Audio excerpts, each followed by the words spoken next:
Yo, what up? What up? What's going on? Hope everybody's out there doing good. Just got finished with legs in the garage, so we out definitely got it for sure. Sweating, guts, blood, all that good stuff. You know, it's Team Best Fit family get down. So we're gonna wait for a couple minutes, and we're gonna get started. Tonight we're really gonna jump in something deep. Hey Lisa, what's going on? I saw you was in there getting them legs today. Okay, I see you out there on the 4 plates. You know how we get down. So yeah, tonight we're definitely gonna get deep, and we're gonna talk about, do you truly have a healthy concept of what your body is supposed to look like? Yo, what's going on, Mike? All the way from Germany, man. It's good to see you up on here, man. We're gonna get into it tonight. So we already got 10 cats and climbing, so we're gonna rock. So we're gonna keep it real tonight. We're not gonna spare no feelings. We just need to talk about a subject that I think is very important. As a professional athlete myself, competed at the highest level. I'm just telling you now that this subject matter is it's real. And like I said, the subject matter tonight is, do you have a healthy concept of what your body is supposed to look like? Shell, what's going on? Woo, we here. Well, we cooking tonight. We about to get live tonight. I need everybody's feedback. Keep the questions coming on because, like I said, we're going to delve deep. So, now, social media, like IG, for example, is telling us what we should look like, right?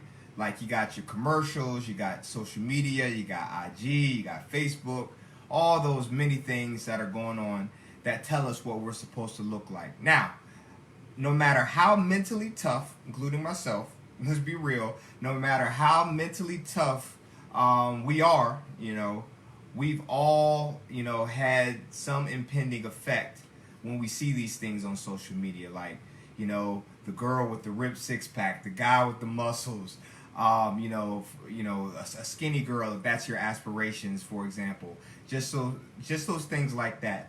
And I found out during some research that a new report, this is crazy, a new report from the American Society of Plastic Surgeons reveals that Americans spend more than 16.5 billion with a B, billion with a B, on cosmetic plastic surgeries for a look. That was mind-blowing to me when I really looked into that. 16.5 million, excuse me, I said it wrong, billion on cosmetic surgery for a look. So tonight we're going to talk about the psychological aspect and what does body image really mean, and we're going to delve into it. Now, a person with a positive body image feels comfortable and they feel happy in their body. That's pretty simple, right? Body image itself, to give us a context of a definition, refers to a person's emotional attitudes, their beliefs, and their perceptions of their own body. So, it is, it's been defined, in the definition that I'll use, and let me read it verbatim. It says the multifaceted psychological experience of embodiment. So we'll break all that down, all that fancy stuff. So what does body image relate to? Let's keep it very simple and very generic. What a person believes their appearance looks like, how they feel about their body, how they sense and control their body as they move, how they feel about their body, including their height, weight, and their shape. It can be positive and it can be negative. Now, a negative body image, 16.5 billion, Rick, with a B, every year on plastic surgery for a look.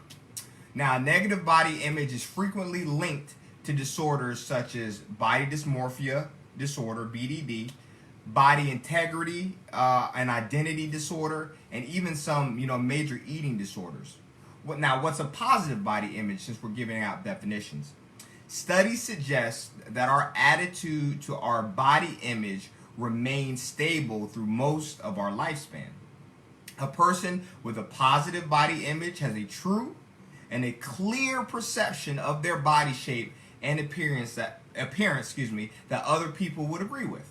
So the person is happy about the way they look. They accept and feel good about their body and their appearance. And even if it does not match with what the media, family, which we're going to talk about that, and friends suggest is desirable. And they are aware of how they look, and they realize that it's not their personality, how they look.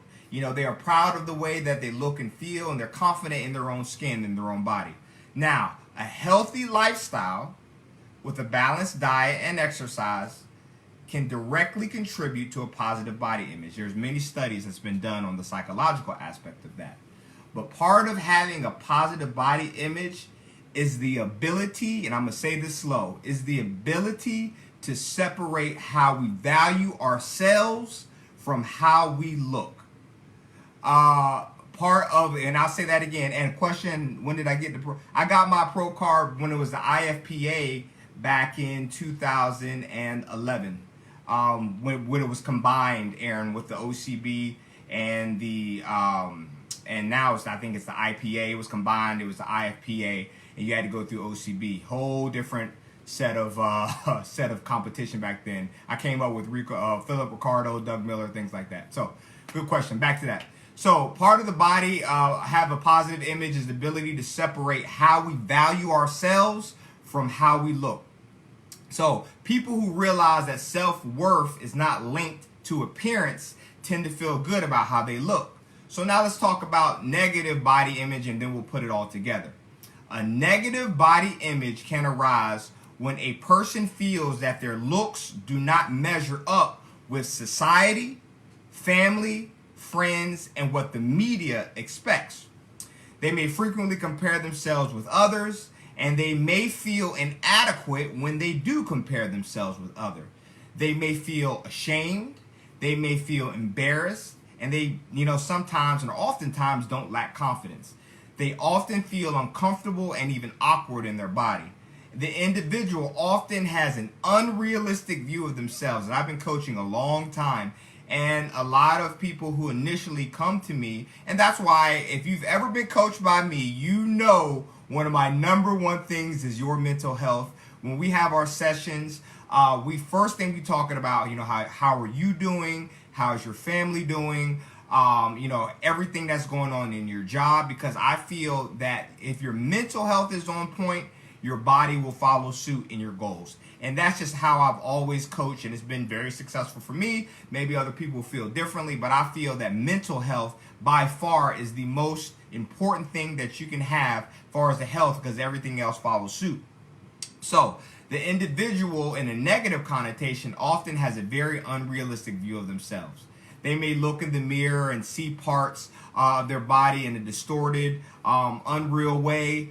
A woman with a normal body mass index, for example, may persistently see herself as fat, when she's not. And some people develop a disorder known as body dysmorphic disorder. And that actually happens to bodybuilders. So what will end up happening is, for example, a BDD person, body dysmorphic disorder, sees their body or part of their body in a negative way. So you'll get a bodybuilder, for example, and they'll have a great show. They may even win, right? They'll win their show, look phenomenal, ripped, down to 4 or 5% body fat.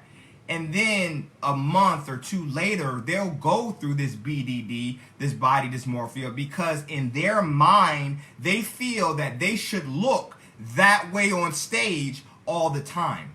That look on stage as a bodybuilder is very, very, very temporary. That's why we manipulate water and sodium and carbs, because on that day where all we're doing is going for a look. And people get that look and contextually put in their brain that that's what they're supposed to look like all the time. That's a fallacy. That's what's called BDD. You see your body in a negative way when you gain your normal weight back. And usually, you're 15 to 20 pounds over your contest weight. In the off season, you're not expected to have an 8-pack, sitting around all season long. It's not realistic, but they see themselves as they should look like that but they do not look like that, and it causes BDD.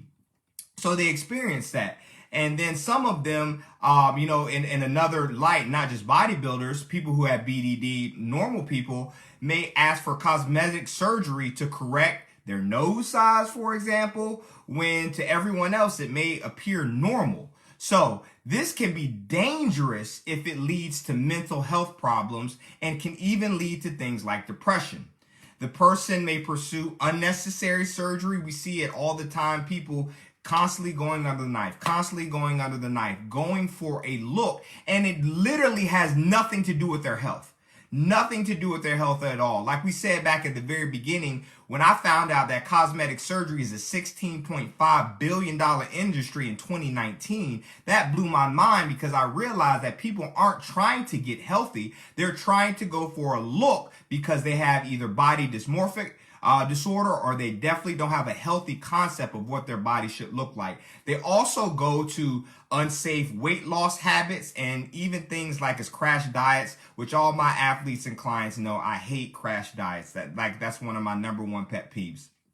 So a man might engage in an inappropriate use of hormones to build muscles, jumping on, steroids just to get a look. They have no reason to be healthy. Their testosterone levels are fine, but because the social media pressure, the magazine pressure, the media pressure on TV says, oh, a guy has to have muscles. So, guys who don't want to wait for that and don't want to do 3, 4, 5 years of work to get that muscle sometimes jump on that very prematurely, and they haven't even developed their body yet or what they're capable of naturally doing.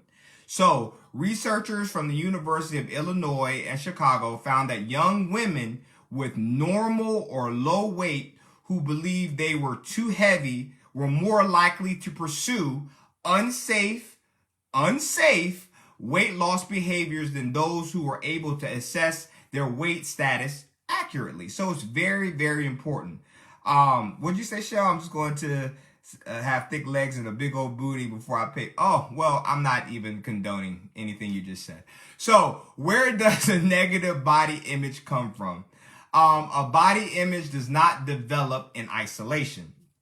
Culture, family, and friends convey positive and negative messages about our bodies. So I'm black, right? Just in case you didn't know. And growing up down south, if you were skinny, you were looked upon as, girl, you need to eat. You need to put some meat on those bones. You shouldn't be skinny, because thickness in itself is so embraced in the culture that thickness necessarily does not equate to health. It doesn't equate to health at all. So, we have to understand that everybody is built differently. There's endomorphic, ectomorphic, mesomorphic people. Our bodies and structures are built differently. No one is big bone. But, all of those things make up who we are. And, sometimes our culture and our family and our friends really convey a message that can be positive, but a lot of times it can be very negative about our bodies. A person with a negative body image, they may worry that they do not match up to the images promoted by the media. I see that a lot of times. The media, peers, family members, they can all influence a person's body image. They may encourage men and women, and even down to, and I'm starting to see kids reading articles and things like that in some scientific journals, to believe that there is an ideal body, right? There is an ideal structure that you should look like. And people throw, the baby out with the bathwater when they're trying to get a look, and they're not trying to be healthy. Now, a healthy look definitely has some things with the lower, waist circumference, a leaner muscle mass.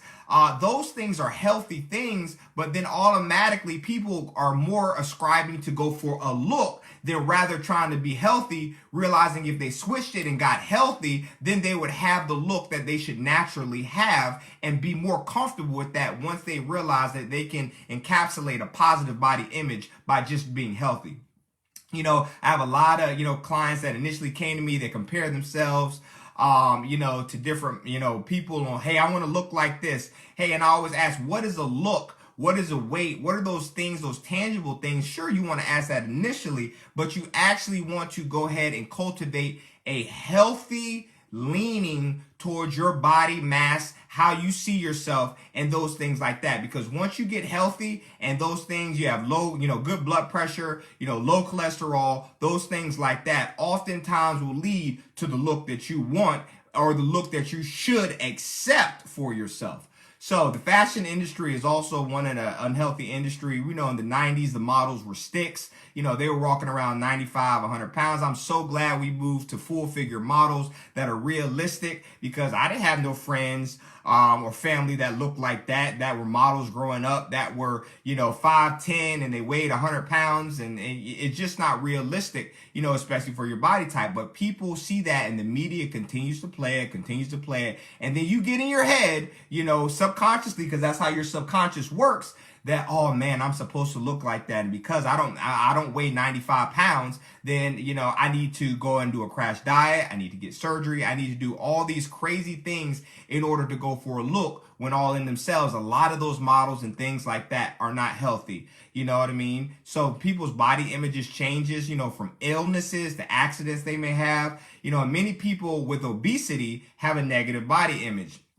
Studies suggest that people with obesity, successful weight loss interventions may improve their body image. And that's a few studies done on that. Emotional, and listen to this clearly, emotional insecurity can make someone more susceptible to developing a negative body image. Studies have shown that girls and women with greater resilience linked to family support, gender role satisfaction, coping strategies, fitness, of course, and well-being are more likely to have a positive body image. Negative thoughts and feelings can be perpetuated through interactions with others. This is the biggest, pet peeve of mine that I hear is fat talk, right? And it happens, and what fat talk is, it happens when people, most often women, men as well, but most often women get together and comment on how fat they look or feel. It can be a way of bonding and making oneself and other people feel better by showing that they are not alone in feeling fat. It can also lead to further negative feelings, low mood, and negative eating disorders and patterns that can lead to depression.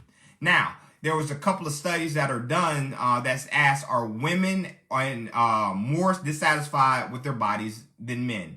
Men, too, are concerned with their body image. Ladies, please be clear. Please be clear that it is commonly believed that women are more likely than men to be dissatisfied with their bodies, when that's not the fact. The few studies that I found on this studies show that men are also just as concerned about their appearance. According to one report, 95%, which is huge, 95% of male college students are unhappy about some aspect of their bodies. These are college kids, college students. So studies suggest that there are many similarities between a negative body image in men and in women, and that they share many of the same factors, psychological factors. However, men tend to be quieter about their discomfort. And I found this study in 2004 that women's attitude towards their body image tends to remain stable throughout their lifespan, although the importance of shape, weight, and appearance decrease with age. Body image is mental, right? And emotional. It's both the mental picture of how you look in your body, feel in your body, and the way you feel, and the way you look in the mirror as well. A healthy body image is more than simply tolerating what you look like or not, don't like about yourself.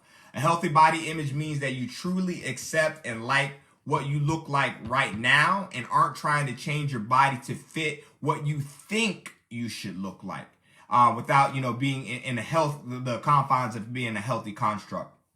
It means recognizing the individual's qualities and strengths that make you feel good about yourself beyond the weight, shape, or appearance, and resisting the pressure to strive for the myth of the perfect body, which doesn't exist, that you see in the media, online, social media, your communities, all that stuff.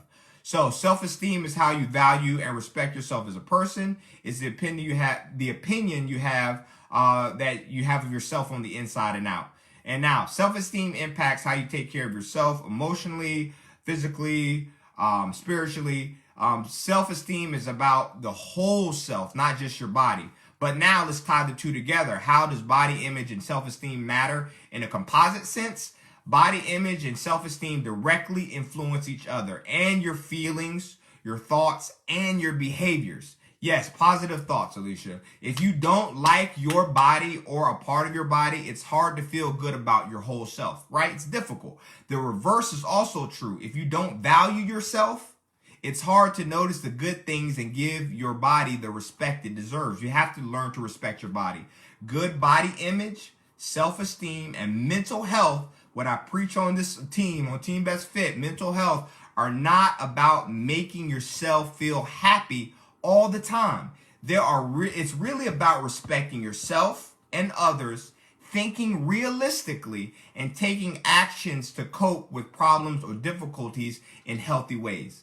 As you can see, the problem with negative thinking and feelings is that once people start to focus on the shortcomings and the problems in one area or one situation, and they get a laser focus on that situation, it becomes very easy to only see problems in many other areas or situations. That's just how our mind works. So negative thinking has a way of leading to more negative thinking.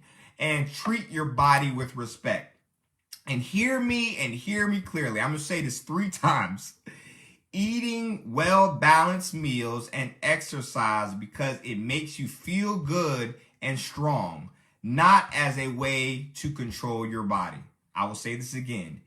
Eating well-balanced meals and exercise, do that because it makes you feel good and strong, not as a way to control your body. I'm going to say it again. Eating well-balanced meals and exercising, do that because it makes you feel good and strong, not as a way to control your body. Here are some of the biggest tips that I found to give you a very good understanding of how to positively look at the concept. And you're right, Shell. It is, realistic to have a body part you would like to change. That is, but is that realistic in the sense of a health confine? Sure, we all have things we want to improve on, but there's difference between improving and then body dysmorphia, where you're so focused on it that that's the only thing that you see when you look in the mirror. So here are some things that you can do that I found that are really helpful, really simple things that we'll get into tonight, and then we'll wrap it up. So celebrate what your body can do. If you can run, if you can swim, if you can dance, if you can sing, so on, celebrate those things, right? List 10 things you like about yourself and pin it up where you can see it. It doesn't have to be for anybody else. It don't have to be for your husband, it don't have to be for your kids. Do that for you. And remember that it's not just about appearances. See yourself in the mirror as a whole person. This is huge. See yourself in the mirror as a whole person, not just as a stomach, not just as your thighs, not just as your butt. Don't see yourself that way. Think positive. Overpower negative messages with positive ones. And find a circle of friends who do that. You may not want to be around the fat talk that we discussed earlier, because that's going to give a negative connotation, and over time it's going to lead you to doing exacerbating things that you may not want to do. Crash diets, making surgeries happen that shouldn't, those things just to get that image. So get that positive mindset, and it will take you a long way. Avoid or be actively critical of social media messages and images that make you feel as if you should be something different than what you truly are. And use the time you would spend freaking out on volunteering and exercising and doing those things like that. Once again, avoid that fat talk and encourage your friends to do the same. Do something nice for your body, haircut, massage. Body image and physical exercise is just quintessential. Exercise can help a person to be more confident in their strength and agility. I've seen it. I've experienced it. I've been doing it 12 years now. I see the changes that it has affected in people, and this is why I still do it and still have such a passion for it, because I've seen people change their mental health, their self-esteem, and become something that they should be instead of something that they are focused on in a negative light. And it can contribute to maintaining a healthy weight and a body size when you exercise. It can also reduce anxiety and depression. However, people exercise for different reasons. In 2015, researchers found that people who exercise for functional reasons in order to be fit tend to have a more positive body image. Those who exercise to improve their appearance feel less positive about their bodies. And this is actually a study that was done in a cohort in 2015, and the information here was amazing. And I'll say this again: researchers found that people who exercise for functional reasons in order to be fit and healthy tend to have a more positive body image. They also found in the same study that those who exercise to improve their appearance feel less positive about their bodies. The authors suggest emphasizing the functional benefits of fitness, exercise, and eating healthy, and de-emphasizing the motives that relate to outside appearances to help people foster a more positive body image. Now, notice when you judge yourself or others based on weight, shape, or size, be like, hey, you got to stop that. Ask yourself if there are any other qualities you can look for when those thoughts come in your mind. Even if it's about others, if it's about yourself, think that you can go ahead and look at those qualities, look at those other tangible qualities that you have. And when those thoughts come up, to start putting those positive thoughts in your mind, and it's going to become easier and easier. And remember, and I want you to remember this tonight, if you don't remember anything else that I told you, remember that every single person has challenges with their body image at one point in time. Every single person. Yes, Alicia, that is clutch right there. Now, and I would say that it is important. And Alicia said, it is important to use exercise, not to use exercise, as a punishment to yourself. You ate or drank something the day or night before, because you'll be in a cycle like a hamster on a hamster wheel. If you do that, that's very, very important, Alicia. Do not think of exercise as a punishment, like, oh, I ate, 4 hot dogs and some donuts, so now I got to go ahead and run an hour on the treadmill. That's not even logical. You have to understand that exercise should not be a punishment for what you do. If you have that, you go ahead and accept, hey, this is not, hopefully that's not normalcy, and you're not doing that every night. Hey, I had a craving, it happened, and you move on and you go from there. Stop using exercise as punishment, because that starts to get in your subconscious, as that's what you turn to when you eat something unhealthy, and then you start eating things unhealthy all the time, and then turning to the treadmill or whatever exercise you use in order to eat that way, when you end up not being healthy at all. And write a list of positive benefits and good. Thank you, Alicia. What's going on, Jordan? Write a list of the positive benefits of the body part or feature you don't like or struggle to accept. And look at those positive those positive benefits of that body part that you are, and be real with yourself. I have many athletes, many clients that don't like certain body parts. And what we do, we talk through those and we make improvements on those body parts. We accept them for what they are. And I call them, everybody knows I call them challenge areas. And those areas that, a lot of times the first place that you gain fat is the last place that you lose fat. That's just contextually how the body works. Your body has pockets and safety nets that it likes to store visceral fat around the organs. It likes to store subcutaneous fat. It has places where it just likes to store fat. And a lot of times that's on the body. For some of my ladies, it's on their glutes, it's on their hamstrings, it's on their their quads, and they get frustrated because they're like, oh man, I'm training, I'm doing everything I can, but realizing that your body just likes to store those there. And Trey, I understand everybody has body parts that they hate, but you crush it in the gym and you'll get your calves where they want to be. So, last thing in closing, be mindful of the messages you hear and see in social media. Social media is not a real place. I'm going to say this again. Social media is not a real place. I, for example, as an athlete, I know for a fact I preach to my clients and my own athletes that social media is only a snapshot. Social media is only a snapshot of people's lives, and a lot of times it's the best part of their life. You know what I mean? When they've hit the stage, you know, they don't see the struggles that my athletes go through to get to the stage. They see the final product and like, oh, that's what I want to look like. But are you ready to diet for 16 to 20 weeks to get there to that point? So don't believe that social media is a real place. Is, you know, people don't look like that all the time. Those people that you look up to for as fitness, they have cheat meals. Coach has cheat meals. Coach is from the South. Coach likes cheesecake. Coach likes apple pie. So all those things are real. I just don't make it a normal part of my life. I have that 3 to 4 times a year when my mom comes and makes banana pudding. You best believe I get some of that banana pudding. But that's not a normal part of my life. I eat healthy 90% of the time, and that allows me to enjoy life. And always remember that if realizing the fact that social media is not a real place, it'll let you really have and understand a positive image of yourself, which is the most important thing, and the mental health follows, and the health and the wellness follows after that. So I hope this was a very important topic and talk tonight. I hope everyone learned something. Please leave more comments and questions. I see them still coming in, and I want to be respectful of the 30 minutes. So please keep the questions coming in. I'll always go back and answer them. Salute. I love you guys out there. Thank you so much for continuing to support Best Practices, and hopefully everybody learned something tonight. And let's keep on pushing forward to be better. All right. Peace.